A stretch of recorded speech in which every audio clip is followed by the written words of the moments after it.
Hi hello నమస్తే, ఎలా ఉన్నారు అందరూ? Welcome to Srivas kitchen.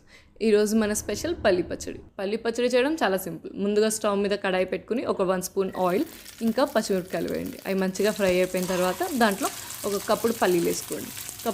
పల్లీలు ఫ్రై అవుతుండగా మనం ఇప్పుడు యూజెస్ మాట్లాడుకుందాం. పల్లీలు are very rich in vitamin B3, fatty acids and proteins.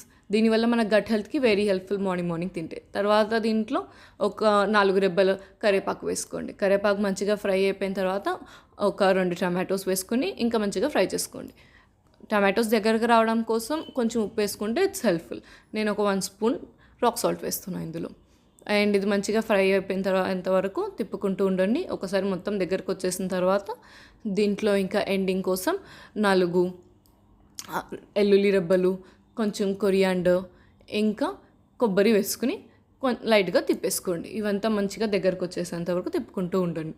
కొబ్బరి కూడా చాలా బెనిఫిషియల్. ఎలా అంటే కొబ్బరిలో it's very rich in fibre, it's helpful for our gut health and also very high magnesium, copper ఇంకా ఐరన్. దీనివల్ల మన బ్లడ్ ప్రెషర్ని కూడా రెగ్యులేట్ చేస్తుంది. ఇలా మొత్తం అయిపోయిన తర్వాత స్టవ్ నుంచి పక్కన పెట్టుకుని చల్లారేంత వరకు పక్కన పెట్టుకోండి. ఒకసారి చల్లారిన తర్వాత మొత్తాన్ని తీసుకుని ఒక మిక్సీ జార్లో ట్రాన్స్ఫర్ చేసేసుకుని కొంచెం జీలకర్ర, చింతపండు వేసుకుని మిక్సీ తిప్పేసుకోండి. ఇప్పుడు మన టేస్టీ పల్లి చట్నీ రెడీ. దీనిలో లాస్ట్కి తాలింపు వేసుకుని సర్వ్ చేసుకోండి. And thank you. మీకు ఇది నచ్చితే like, share and subscribe. Thank you.